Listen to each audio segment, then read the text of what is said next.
کہو کہ ہم اللہ پر ایمان لائے اور جو کتاب ہم پر نازل ہوئی اور جو صحیفے ابراہیم اور اسماعیل اور اسحاق اور یعقوب اور ان کی اولاد پر اترے اور جو کتابیں موسیٰ اور عیسیٰ اور دوسرے انبیاء کو پروردگار کی طرف سے ملی سب پر ایمان لائے۔ ہم ان پیغمبروں میں سے کسی میں کچھ فرق نہیں کرتے اور ہم اسی اللہ کے فرما بردار ہیں، اور جو شخص اسلام کے سوا کسی اور دین کا طالب ہوگا وہ اس سے ہرگز قبول نہیں کیا جائے گا، اور ایسا شخص آخرت میں نقصان اٹھانے والوں میں ہوگا۔ اللہ ایسے لوگوں کو کیوں کر ہدایت دے جو ایمان لانے کے بعد کافر ہو گئے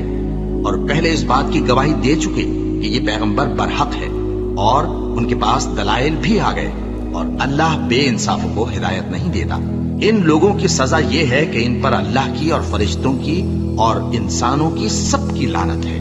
ہمیشہ اس لعنت میں گرفتار رہیں گے۔ ان سے نہ تو عذاب ہلکا کیا جائے گا اور نہ انہیں مہلت دی جائے گی۔ ہاں، جنہوں نے اس کے بعد توبہ کی اور اپنی حالت درست کر لی